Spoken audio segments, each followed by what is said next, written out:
السلام علیکم، welcome to star center 9th class اسلامیات لازمی۔ 9th کلاس میرے پاس اسلامیات ہے اور ہم پڑھیں گے قرآن مجید کی تدوین اور اس کی حفاظت، تعارف قرآن مجید علیہ وسلم۔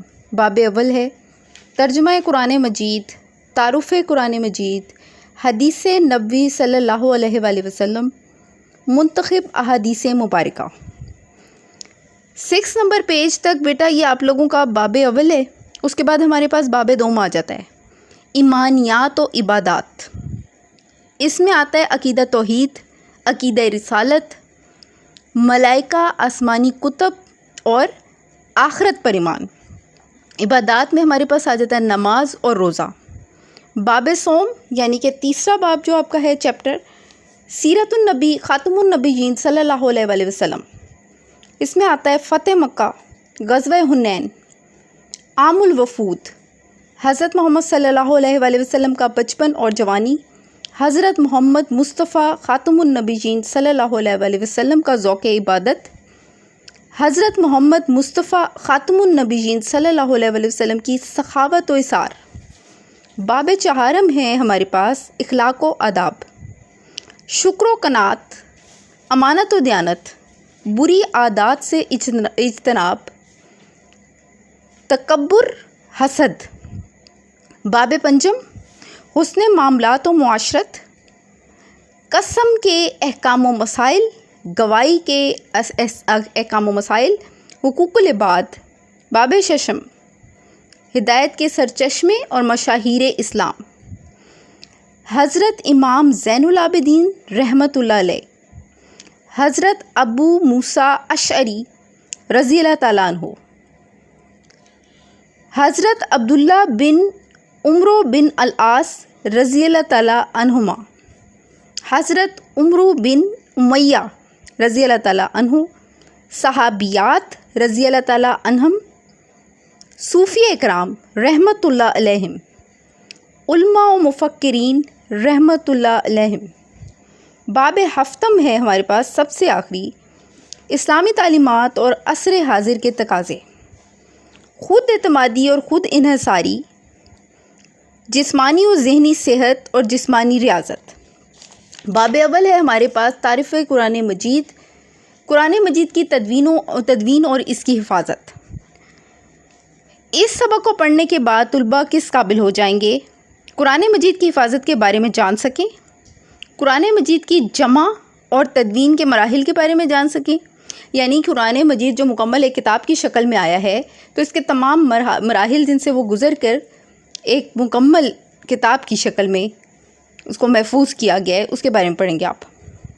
قرآن مجید کو ہدایت کا سرچشمہ مانتے ہوئے اس کی تعلیمات پر عمل پیرا ہو سکیں، قرآن مجید کی عالمگیریت کو سمجھ سکیں، نبی کریم خاتم النبیین صلی اللہ علیہ وآلہ وسلم کے دور میں قرآن مجید کی تدوین کے طریقہ کار کا جائزہ لے سکیں، ٹھیک ہے۔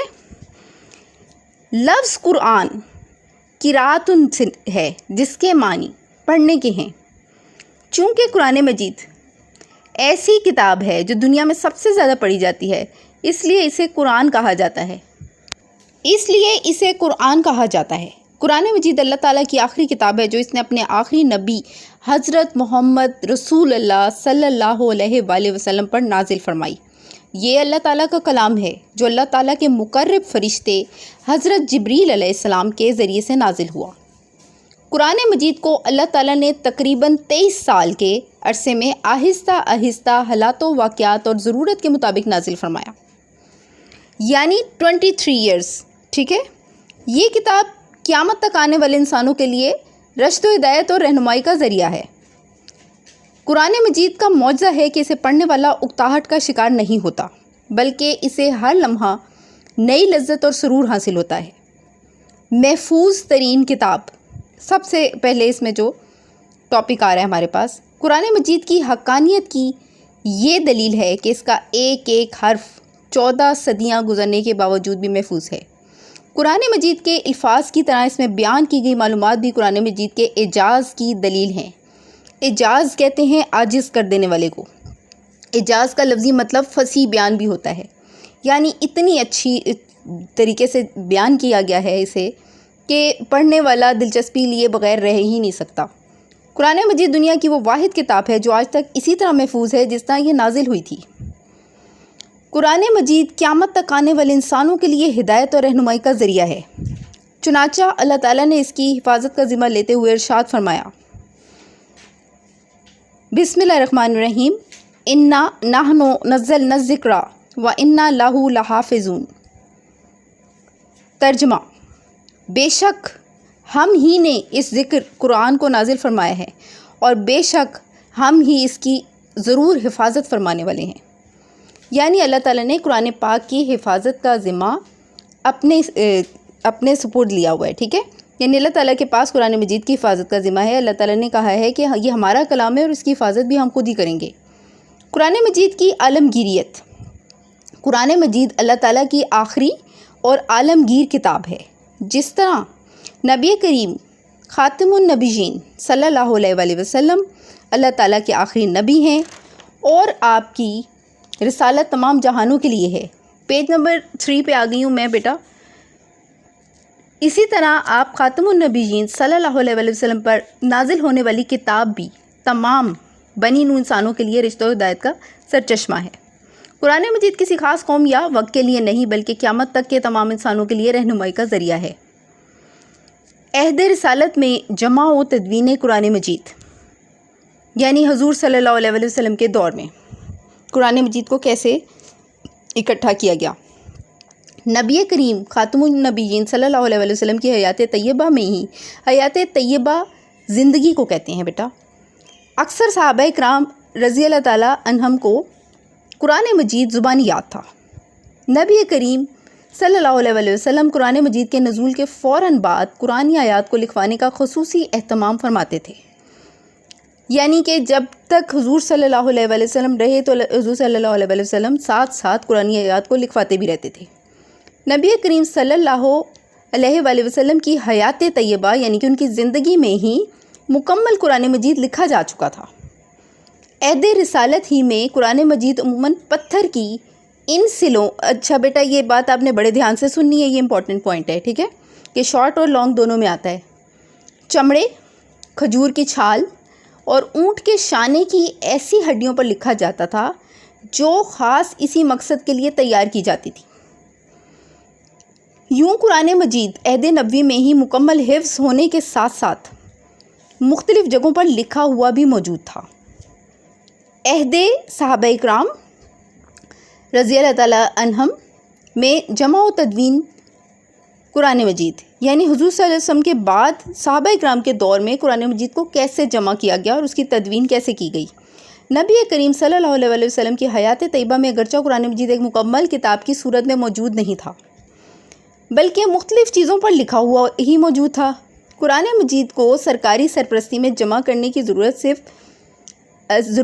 حضرت ابو بکر صدیق رضی اللہ تعالیٰ عنہ کے دور خلافت میں اس وقت محسوس ہوئی جب جنگ یمامہ میں قرآن مجید کے سینکڑوں حفاظ کرام شہید ہوئے، یعنی کہ حافظین سینکڑوں، 100 کو کہتے ہیں، یعنی کئی 100 حافظین جو ہیں وہ شہید ہو گئے، ٹھیک ہے؟ اللہ تعالیٰ کی مدد سے مسلمانوں کو اس جنگ میں فتح نصیب ہوئی، تاہم اس وقت یہ محسوس کیا گیا کہ اگر مستقبل میں اسی طرح حفاظ کرام شہید ہوتے رہے تو کہیں قرآن مجید کا کوئی حصہ ضائع نہ ہو جائے۔ حضرت ابو بکر صدیق رضی اللہ تعالیٰ عنہ نے حضرت عمر فاروق رضی اللہ تعالیٰ عنہ اور دیگر جلیل القدر صحابہ کرام رضی اللہ تعالیٰ عنہم کے مشورے سے قرآن مجید کی جمع و تدوین کا آغاز کیا۔ حضرت ابو بکر صدیق رضی اللہ تعالیٰ عنہ نے صحابہ کرام رضی اللہ تعالیٰ عنہم کے مشورے سے مشہور قاری حضرت زید بن ثابت رضی اللہ تعالیٰ عنہم کو اس عظیم کام کی تکمیل کے لیے منتخب کیا۔ یہ آپ نے ان کا نام دھیان سے یاد رکھنا ہے، ٹھیک ہے؟ حضرت زید بن ثابت رضی اللہ تعالیٰ عنہ۔ حضرت زید بن ثابت رضی اللہ تعالیٰ عنہ عہد رسالت میں وحی کی کتابت کا فریضہ انجام دیا کرتے تھے۔